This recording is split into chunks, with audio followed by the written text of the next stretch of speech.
আজকে আমাদের দুপুরের মেনুতে আছে ভাত, পাকা আম, দই বেগুন, সর্ষে পটল আর কুমড়ো আলু বেগুন দিয়ে নিরামিষ আর পুঁই শাক। চলো এবার খাওয়া শুরু করি। হ্যাঁ, বুঝতে পেরেছি, পুঁই শাক। এই দেখো আমাদের গাছের বেগুন, মিঠু লাগাইলো মিঠু। আর দেখো ফ্রেশ পটল। তো আজকে আমরা দুপুরে খাবো সর্ষে পটল আর দই বেগুন। যেহেতু গরম পড়ে গেছে সেই জন্য দই বেগুন।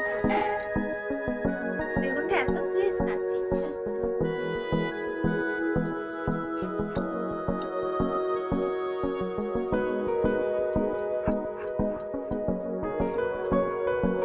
পটল দিয়েছি পুরো ফ্রেশ।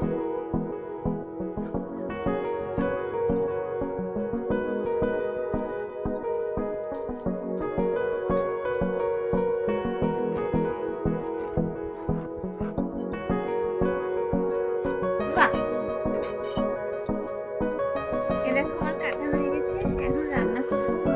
কারণ বাইরে প্রচন্ড হাওয়া হচ্ছে, তাই আসো আমার সাথে।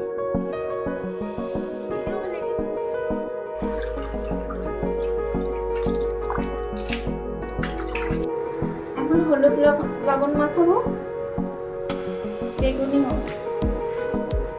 দই বেগুন বানানো পুরো সহজ আর খেতেও টেস্টি। আমি রান্না করবো রিফাইন তেলে, সানফ্লাওয়ার অয়েল। প্রথমে বেগুন ভাজবো, কারণ প্রথমে আমি দই বেগুন বানাবো।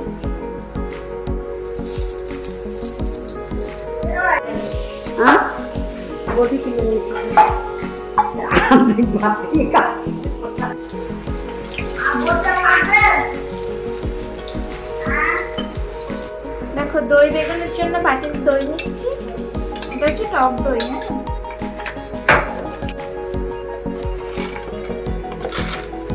চিনি দেবো 1 চামচ, একটু মিষ্টি মিষ্টি লাগে। আর দিচ্ছি লবণ।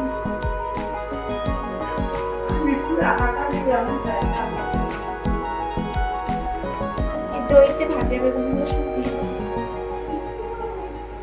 এখন গ্রাইন্ডিং করবো সর্ষে আর দেবো পোস্ত। পোস্তটা দিলে একটু কম দিতে পারি, আর খেতে ভালো লাগে। আর দেবো কাঁচা লঙ্কা।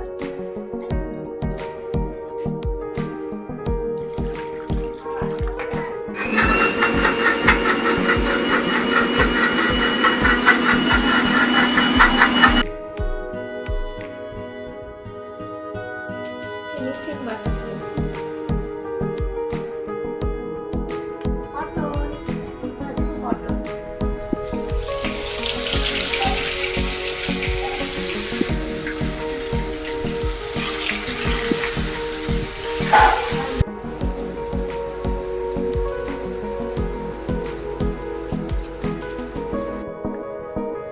একটু লবণ দিয়ে দেবো।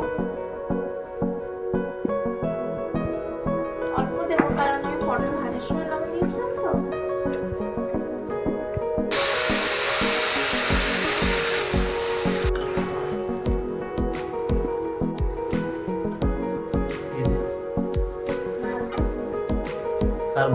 ও কি গরম, তোমার কাছে দেখো ভাজা পটল। না বাবা, কি গরম।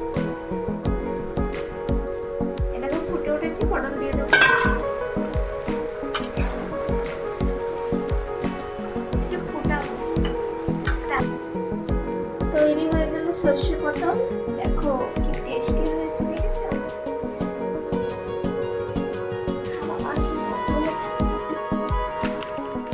দিচ্ছি জিরের গুঁড়ো। গুঁড়ো ঝালেই বেশি টেস্ট। মশলা জিরে। এখন দেওয়া হবে ছুঙ্কো। কড়ি পাতা হলে ভালো।